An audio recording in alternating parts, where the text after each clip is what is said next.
Imagine holding a check for $150 million from the British government. Right.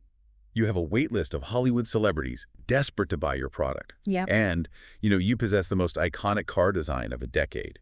You have the world's attention. You have unlimited promise. Exactly. But now, I want you to imagine losing absolutely all of it.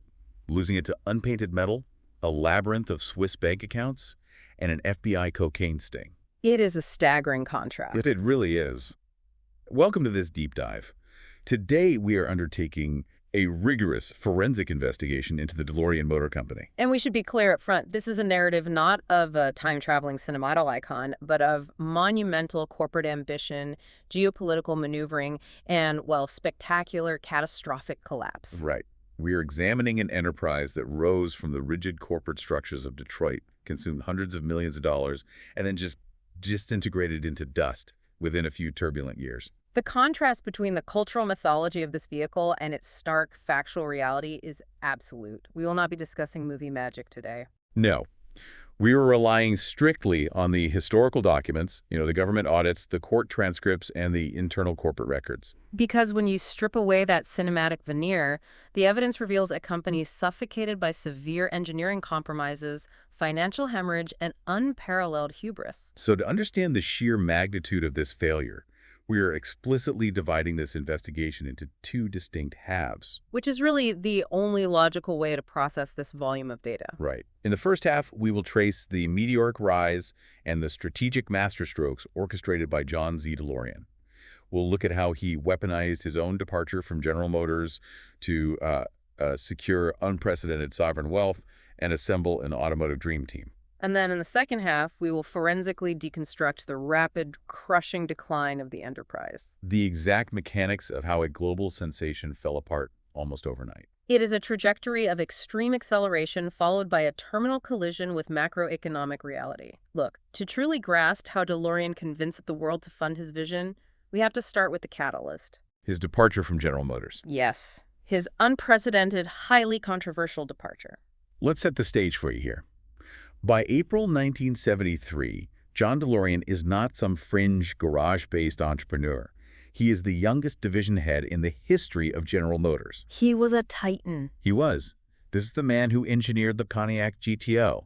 He practically invented the American muscle car. He oversaw the Pontiac Firebird and the Grand Prix. By all accounts, he was on a direct trajectory to the presidency of the world's largest automaker. And he was being compensated accordingly. He was earning a staggering $650,000 a year in 1970s money. Plus a $25,000 annual expense account. Right, and yet he walked away. Or at least, that is what the public was told. The internal documents suggest a much darker, far more complex situation. The official narrative that DeLorean crafted and sold aggressively to the press was that he resigned. He claimed he was deeply frustrated by GM's insular, slow-moving corporate culture and its complete refusal to adapt to a changing world. Which sounds noble. It does. But if you look at the internal GM dynamics from that era, a very different picture emerges. It all circles back to the fall of 1972, when DeLorean delivered a speech at a highly secretive GM executive summit. And this wasn't just any corporate retreat. This summit was held at the Greenbrier. For those who don't know, the Greenbrier was a remote luxury hotel in West Virginia that famously housed a massive, classified underground bomb shelter for the U.S. government. It was the epitome of locked-door secrecy. Exactly. The atmosphere was incredibly guarded. And at this summit, DeLorean delivered a scathing internal critique of General Motors' quality control. He directly linked their manufacturing corner-cutting to an explosion in warranty repairs. He was essentially accusing the executives in the room of prioritizing immediate profits over the integrity of the vehicles. Which is a bold move on its own, but the real explosion happened days before that summit even started, didn't it? Yes, the exact text of that highly classified speech leaked to the Detroit News. It became national headline news. You have to imagine the GM executives felt completely ambushed. They were furious. General Motors operated like a sovereign state back then. You simply did not air their dirty laundry. So what did they do? GM subsequently hired a private investigator named C.J. Pickerel. His mandate was to uncover the source of the leak, but more specifically, to investigate John DeLorean himself. A corporate espionage operation against their own rising star. Precisely. Pickerel eventually delivered a 19-page dossier to GM leadership.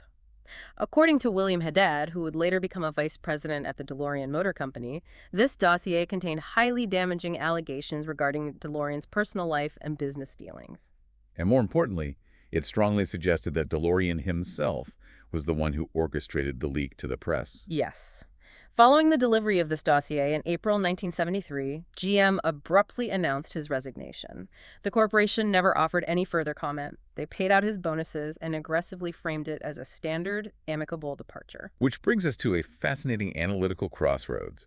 Did he jump, or was he pushed out by the 14th floor of GM? The historical evidence leans heavily toward the latter. Honestly, either way, the brilliance here is how he weaponized that departure. He immediately crafted this rebel insider persona. He even collaborated with a business journalist named J. Patrick Wright to publish a book titled On a Clear Day You Can See General Motors. And that book relentlessly attacked Detroit's corporate hypocrisy. It was a highly calculated maneuver.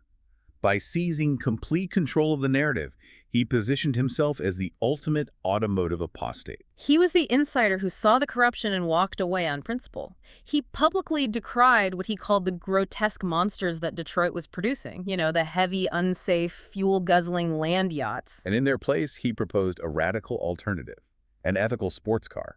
It was initially dubbed the DSV-1, or the DeLorean Safety Vehicle. His stated vision was a car that would be incredibly durable, highly fuel-efficient, rust-free thanks to a stainless steel body, and priced at a very accessible $12,000. Okay, I have to push back on the underlying logic here because it feels like a massive contradiction. Well, he is traveling the country preaching about this ethical, efficient vehicle that will combat Detroit's terrible corporate waste. But at the same time, his target demographic, to use his own documented, recorded phrase, is the, quote, horny bachelor who's made it. Right. The demographics don't align with the rhetoric.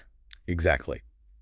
How is a luxury gull-winged sports car for wealthy bachelors an ethical response to Detroit? It sounds a lot like a modern tech founder burning corporate bridges to launch a disruptive startup. They use the establishment's credibility to get funding. Yes, while simultaneously claiming they are out to destroy that very establishment. That analogy captures the dynamic perfectly. The ethical branding was fundamentally leverage. It was marketing designed to capitalize on the 1970s fuel crisis and the growing consumer distrust of big corporations. And it worked beautifully. It did. This rebel persona was the exact currency he needed to attract world-class engineering talent and unprecedented financing. But to make good on this rebel image, he had to prove he could out-design and out-engineer Detroit. Which leads us directly into the assembly of his physical design architecture. He started with the skid of the car. In 1974, DeLorean and his chief engineer, a man named Bill Collins, traveled to the Turin Auto Show. They were looking for a visionary. And they found one. They sought out Giorgetto Giugiaro of Edel Design, one of the most legendary automotive designers in the world. But Giugiaro didn't start from scratch, though. No, he didn't. He based the sharp, wedge-shaped aesthetics of the DMC-12 on a concept car he had already designed for Porsche back in 1970, known as the Tapiro.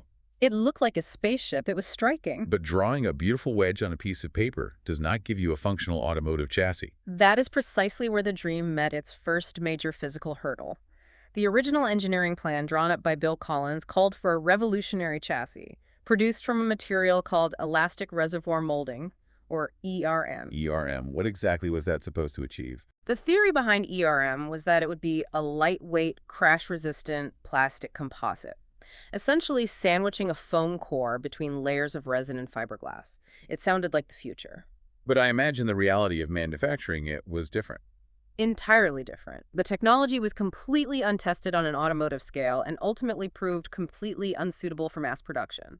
It was too brittle, too inconsistent. So the foundation of the car was literally cracking. Yes. By 1978, the project was severely behind schedule.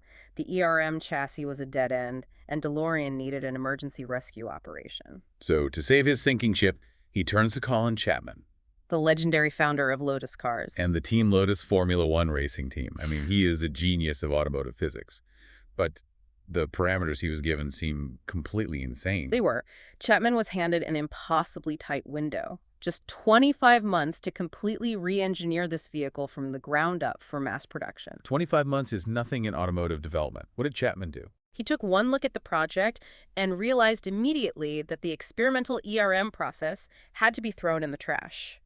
He deployed nearly 200 Lotus staff to the DeLorean project. A massive diversion of resources. And he replaced all the unproven techniques with the architecture that Lotus understood better than anyone.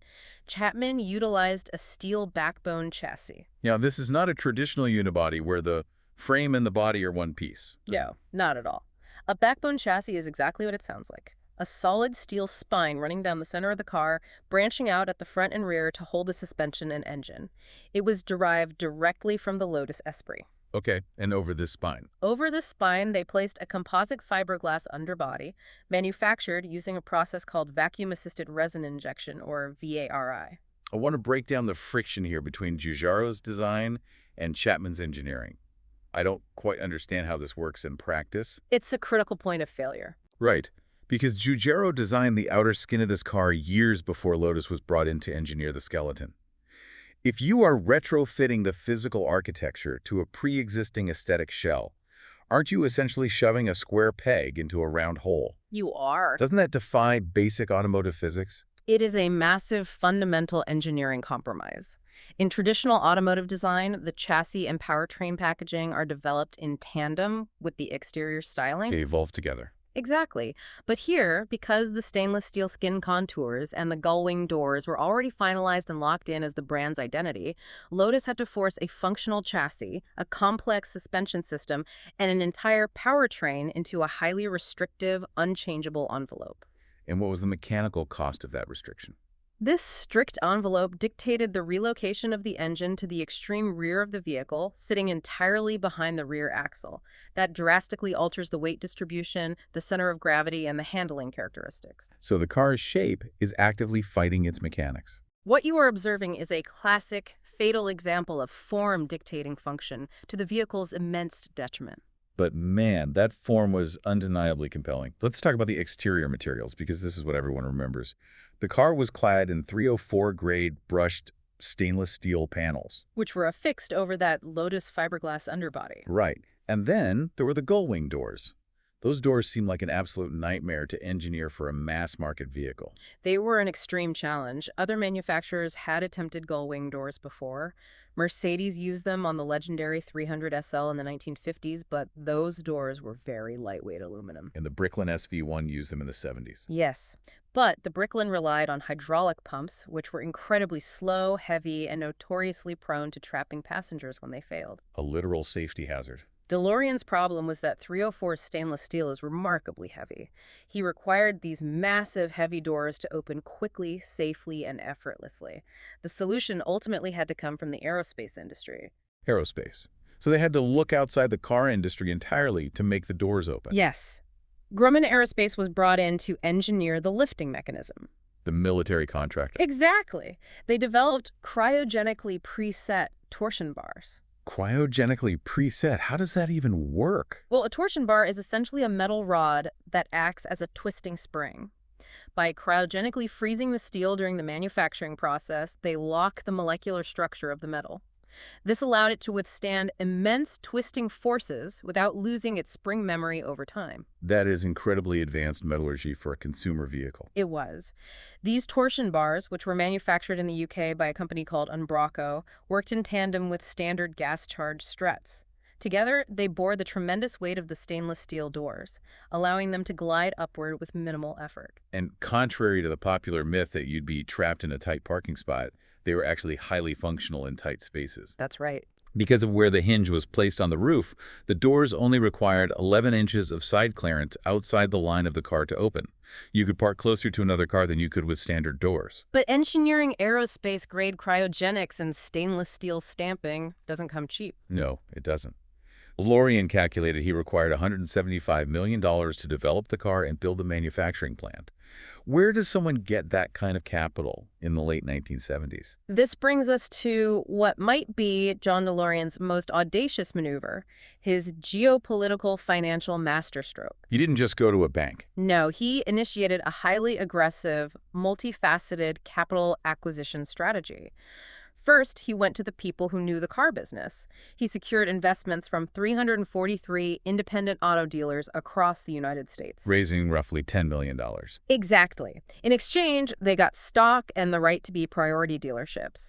Second, he leveraged his immense celebrity connections. High-profile figures were eager to buy into his rebel vision. People like Sammy Davis Jr., country music star Roy Clark, and the king of late-night television, Johnny Carson, all invested heavily. Carson alone reportedly contributed $500,000. But even with Carson's money and the dealer's money, he's barely scratching the surface of $175 million. Private capital was just a fraction of what was required. He realized he needed sovereign wealth. He needed the backing of an actual nation-state. Precisely. He initially entered into deep negotiations with the governments of Puerto Rico and the Republic of Ireland, playing them against each other to see who would offer the best tax incentives and grants for bringing jobs to their shores. A standard corporate bidding war. But ultimately, his sights locked onto the British government. In 1978, the political and social climate in Northern Ireland was dire. They were in the grip of a devastating, decades-long period of sectarian conflict known as the Troubles. And the economic toll of that conflict was massive. Yes. In West Belfast specifically, the economic depression was severe. Unemployment in some areas was staggering, approaching 20%. Now, before we dig into the actual financial mechanics of this deal, we need to explicitly state for you, our listener, that we are impartially reporting the historical facts of this government intervention as they exist in the official records. Yes, that is a crucial distinction. We are not here to endorse or condemn the left-wing or right-wing economic policies of the British government in the 1970s and 80s. Our focus is strictly on examining the mechanics of the transaction and the political motivations recorded in the historical documents. That context is vital. At the time, the Labour government, led by Prime Minister James Callaghan and Northern Ireland Secretary Roy Mason, viewed the DeLorean project not merely as a business investment. Right. They viewed it through the lens of urgent socio-economic stabilization. Roy Mason went on the public record stating that building this factory would provide a, quote, great psychological boost for Ulster. But more importantly, he stated it would be a hammer blow to the IRA. So they're linking automotive manufacturing directly to counterterrorism. Yes. The prevailing government theory was that by providing over 2,000 well-paying manufacturing jobs in a deeply depressed area, they would effectively drain the economic desperation that served as a primary recruitment pool for paramilitary organizations. So they are treating a sports car factory as a counterinsurgency tool. And driven by that immense political imperative, the British government moved with a speed that is almost unfathomable for a bureaucracy. It was unprecedented. In just 46 days of negotiation in the summer of 1978, they bypassed massive amounts of red tape and committed £54 million in grants, equity, and loans to secure the factory for Dunmurry, a suburb of Belfast. And as the project ballooned, that commitment would eventually swell to over £77 million, which translated to approximately $150 million at the time. It was a staggering injection of capital. But we have to deconstruct the risk assessment that occurred behind closed doors. The government didn't do this blindly. No, they hired consultants. Right, through the Northern Ireland Development Agency, or ONIDA, to evaluate DeLorean's business plan. Those independent consultants explicitly assessed that the business had, at best, a 1 in 10 chance of success. They gave it a 10% probability of survival, and yet the funds were authorized and released. Wait, a 10% chance of survival? If a financial advisor tells you that a stock has a 90% chance going to zero, you run out of the room. How does the government justify handing over $150 million of taxpayer money with those odds? Because it perfectly demonstrates how overwhelming political objectives can completely override conventional fiduciary risk management. They weren't looking at the balance sheet. The government was not acting as a venture capitalist looking for a return on investment. They were essentially purchasing a social outcome. They were buying jobs and hoping for peace. And John DeLorean understood this dynamic perfectly. He exploited this political desperation flawlessly, knowing they needed him as much as he needed their money. Which brings us to the absolute zenith of the DeLorean Motor Company. The peak of anticipation. Fast forward to 1980, and the Dunmurry factory is completed. And we're not talking about some dusty warehouse. This was a 72-acre, state-of-the-art facility built from the mud up. Contemporary observers who toured it described the factory as being as pristine, clean, and modern as an IBM computer installation. But it was still built in the middle of a conflict zone. It was. The facility was an architectural reflection of its environment. It was physically divided, featuring separate, heavily fortified entrances for Catholic and Protestant workers to mitigate the severe sectarian tensions of the outside world. But inside the building? Yet, by all historical accounts, once those workers stepped onto the factory floor, the sectarian divide vanished. The workforce was highly united in their dedication to building this car. At this precise moment in late 1980, the illusion of success was total. The media coverage was breathless. Fortune magazine, Time magazine, they were running glowing features. There was even a high-profile, nationwide Cuddy Sark Scotch advertisement that praised John DeLorean as a brilliant visionary who beat the odds to build his dream. The public anticipation was immense. And the dealer network reflected this hype. By the end of 1980, 206 dealers had committed to ordering an astonishing 26,350 cars. If you look at the corporate ledger and the press clippings in late 1980, DMC appeared truly invincible. They possessed a pristine manufacturing facility, worldwide celebrity allure, tens of thousands of pre-orders representing hundreds of millions in future revenue, and the seemingly bottomless pockets of a sovereign government backing them. They had achieved the absolute peak of their trajectory. But, as we know, the gap between a marketer's prototype and the brutal reality of mass production is vast. The momentum stops here. We are now shifting to the second half of this investigation, the rapid, catastrophic decline of the enterprise. We need to look at exactly what happens when the factory turns on. The disintegration begins the very moment the physical reality of the DMC-12 rolls off the assembly line in January 1981. Because underneath the striking stainless steel exterior, the vehicle was fundamentally, deeply compromised. Let's examine the physical specifications. Remember DeLorean's initial promise of a lightweight, highly efficient 2,200-pound sports car? Right, the ethical sports car. That concept was annihilated by the production realities.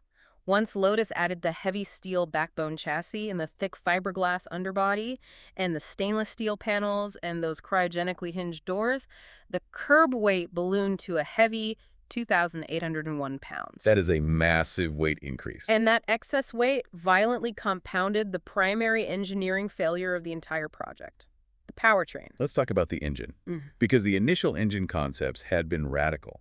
They explored a lightweight, high-revving, rotary Wankel engine. The kind of engine that uses a spinning triangular rotor instead of up and down pistons. But Wankel engines were terrible for emissions and fuel economy, so that was scrapped. Then they explored a 4-cylinder Citroen power plant, but that lacked the prestige of a sports car. Finally, out of desperation and time constraints, they settle on the PRV. The PRV. This was a 2.85-liter V6 engine that was jointly developed by a consortium of Peugeot, Renault, and Volvo. Now, as we established earlier with the Lotus chassis constraints, this engine had to be shoved into the very back of the car. Correct. It was situated at the extreme rear, behind the rear axle line.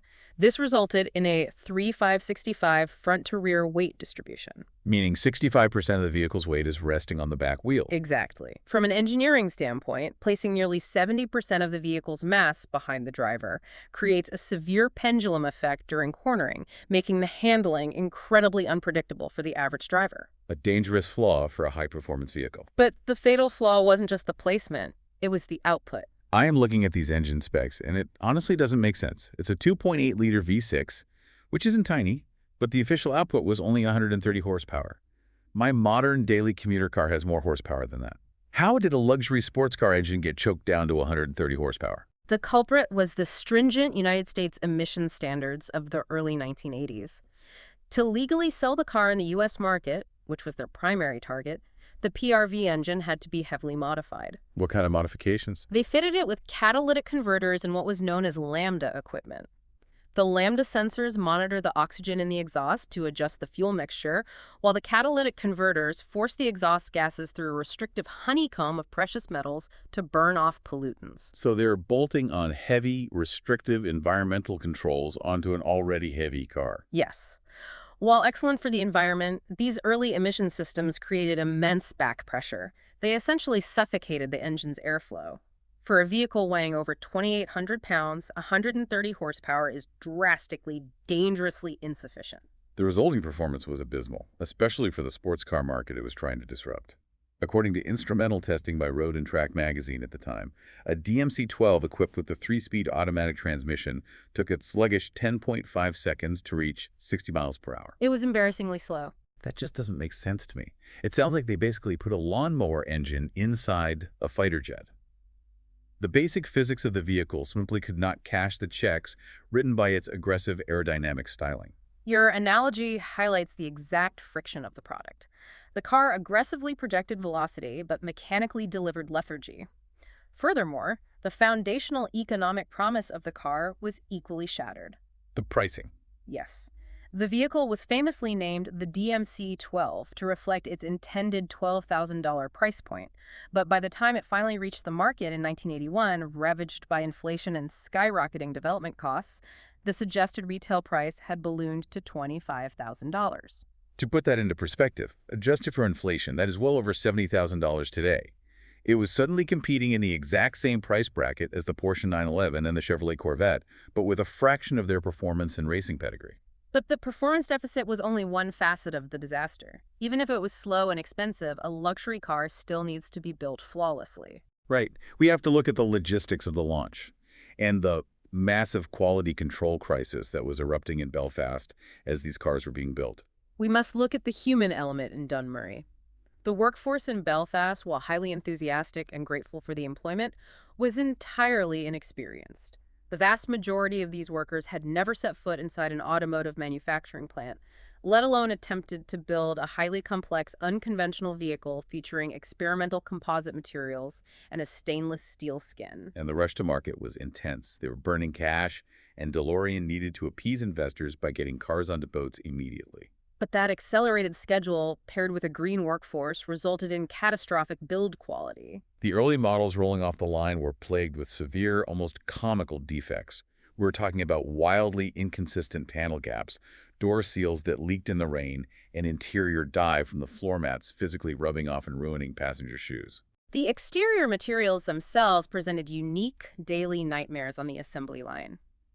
The 304 stainless steel panels were unpainted, featuring a specific brushed grain. Which means no clear coat to protect it. Right. This meant they permanently showed every single fingerprint, grease mark, and smudge from the factory floor. More critically, if a panel was dented during assembly or shipping, it couldn't be repaired like a normal car. How so? With a standard painted steel car, you can use body filler like Bondo, sand it smooth, and paint over it. The repair is invisible. But with brushed stainless steel, standard body filler cannot be used. Because it would just look like a gray patch on shiny metal. Exactly. The metal either had to be painstakingly manually reworked by an artisanal metal worker to restore its exact original grain, or the entire expensive panel had to be scrapped and replaced. And it wasn't just cosmetic, there were critical electrical failures as well. The early production vehicles were fitted with Dusselier alternators that were severely underpowered for the car's heavy electrical demands. But the most infamous defect involved the gull-winged doors. These doors featured red and amber safety lights around their perimeters, so other drivers could see them when they were open at night. A sensible safety feature, in theory. In theory. But due to faulty door jamb switches, these safety lights would frequently remain illuminated even after the heavy doors were slammed shut. And because the alternators were already weak, these stuck lights would completely rapidly drain the battery while the car was parked. This specific defect resulted in highly damaging, high-profile public relations disasters. Johnny Carson, who had invested $500,000, finally received his prized vehicle, only to experience a total electrical failure caused by this exact issue. He was famously left stranded on the shoulder of a California highway. The optics were devastating. The quality control coming out of Belfast was so compromised that the first shipments to the United States literally could not be legally sent to dealerships. So they had to intervene before the customer saw them. Imagine this. They had to set up massive quality assurance centers at the U.S. receiving ports in New Jersey and California.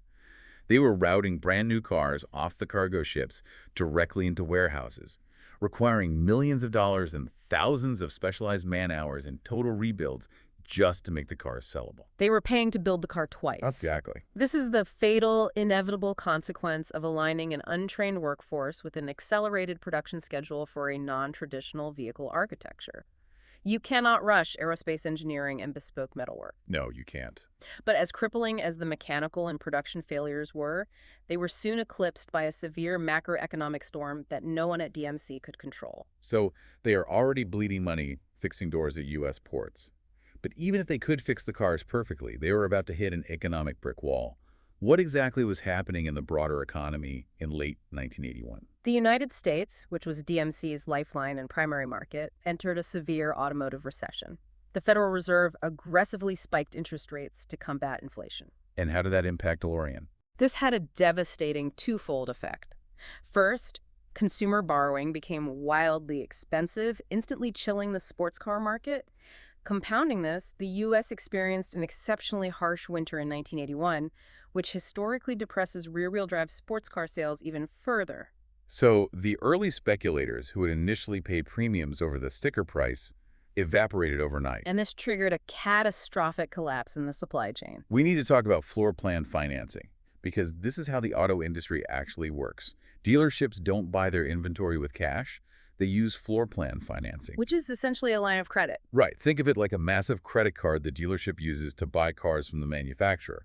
They pay interest on that credit card until a customer buys the car and pays it off. But in 1981, as interest rates went through the roof, floating rates hit 18 to 20%. The cost of holding unsold inventory became instantly toxic for the dealers. Exactly. The banks began canceling the floor plan financing for the independent dealerships because the cars simply weren't selling. The entire supply chain froze solid. Unsold DMC-12s began piling up by the hundreds, rusting at the Belfast docks, and sitting idle on U.S. dealer lots. Because the retail cars were not moving, the American distribution arm, DeLorean Motor Company of America, simply stopped paying the manufacturing arm, DeLorean Motor Cars Limited, in Belfast. By late 1981, the U.S. arm owed the Belfast factory $10 million, effectively crippling the entire global operation. Yeah. They were out of cash. And precisely as the company is hemorrhaging cash and begging for more government loans, a massive internal scandal detonates. We have to detail the explosive GPD services investigation, because this is where the story shifts from corporate failure to alleged financial crime. The GPD scandal is the dark heart of the DeLorean financial collapse. According to the exhaustive findings of the Northern Ireland Audit Office, the financial structure established between John DeLorean, Colin Chapman at Lotus, and their research partnership was highly irregular. Highly irregular is putting it mildly. In 1978, the DeLorean Research Limited Partnership paid a staggering $17.65 million to a shell company called GPD Services. Let's look at GPD services. GPD was officially chartered out of Panama, a classic tax haven. But its operational headquarters was actually just a private apartment in Geneva, Switzerland. And that apartment belonged to a woman named Marie-Denise Huhan, who was a dealer in precious stones with deep ties to Swiss banking. The official on-paper justification for routing $17.65 million into a Panamanian shell company run by a Swiss gem dealer was that the money was ultimately destined for Lotus cars to pay for the rapid research and development of the DMC-12 chassis. However, when the government auditors finally forensically traced the accounts, the reality was shocking. Where did the money go? The audit revealed that of that $17.65 million, only $137,167 ever actually reached Lotus cars in the UK. Wait, $137,000 out of $17.6 million. Where did the rest of it go? The remaining millions vanished into a labyrinth of opaque Swiss bank accounts, completely unaccounted for. I have to ask how this is even possible from a corporate governance standpoint. DeLorean's operations were actively being audited by Arthur Andersen, one of the largest, most prestigious international auditing firms in the world, in 1978 and 1979. How does an army of professional auditors miss over $17 million being diverted to a Panamanian shell company? It represents a monumental systemic failure of oversight. The complex web of subsidiary companies in international jurisdictions, moving money from the U.S. to the U.K. to Panama to Switzerland, was deliberately engineered to obfuscate the flow of capital. It was a shell game. And the auditors, disastrously, accepted the basic paper trail. They saw invoices for engineering services, and they signed off on the transfers without ever verifying the actual delivery of those funds to Lotus or confirming that equivalent services were rendered. They verified the paperwork, not the reality. And the optics of this massive financial mismanagement were severely exacerbated by internal whistleblowers. The walls were closing in. Marion Gibson, who was a secretary in DeLorean's New York office, realized things were wrong. She secretly copied internal financial documents and took them directly to a British member of parliament named Nicholas Winterton, and eventually leaked them to the Fleet Street tabloids. She exposed DeLorean's lavish corporate spending habits while the factory was starting. The most damning revelation was the purchase of gold-plated faucets for Warren House, which was his sprawling, heavily guarded estate in Belfast. From a political standpoint, the optics were unsurvivable. When you combine tens of millions in missing taxpayer funds, gold-plated bathroom fixtures for the American CEO, and a heavily subsidized factory producing hundreds of unsold defective vehicles, the political tolerance for the project instantly evaporates. Which brings us to the fatal blows. By 1982, the geopolitical landscape in Britain had shifted radically. James Callaghan's Labour government was gone. Margaret Thatcher and the Conservative Party were now in power. And Thatcher's government had absolutely zero appetite for subsidizing a failing nationalized enterprise, especially one mired in scandal. The Thatcher government moved to cleanly sever the lifeline. They commissioned independent, ruthless assessments of the company. Sir Kenneth Cork of the accounting firm Coopers & Lybrand, along with the management consulting firm McKinsey, conducted extensive deep-dive reviews of DMC's entire operation. Their conclusions were absolute and damning. There was no commercial case for any further government funding. The business model was permanently broken. The end came in rapid succession. On February 19, 1982, the DeLorean Motor Company was officially placed in receivership. For those unfamiliar, receivership means an independent receiver is appointed to take control of the company's assets to pay back the creditors. It usually signals the end of independent operations.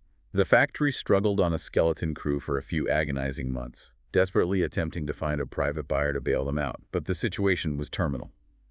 Finally, on October 18, 1982, the British government formally announced the permanent, irrevocable closure of the Dunmurry factory. Over 2,000 jobs were lost instantly, devastating the local Belfast economy.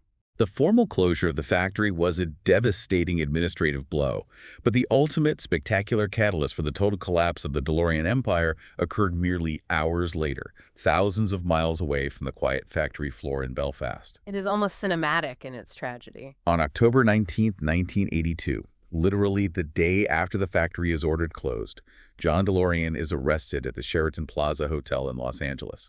It was a massive FBI and DEA sting operation. The charge was conspiracy to distribute 220 pounds of cocaine. A completely surreal escalation. The government's audio and video recordings of that hotel room sting revealed a desperate, cornered executive attempting to secure a $24 million illicit transaction. To buy drugs. DeLorean's explicit recorded goal was to use the immense proceeds of this narcotics trafficking to inject emergency liquidity into his failing car company, hoping to pay off the debts and wrest control back from the British receivers. It was a final, illegal, desperate gamble. Now, for the sake of historical illegal accuracy, we must note for you that John DeLorean was eventually acquitted 2 years later in 1984.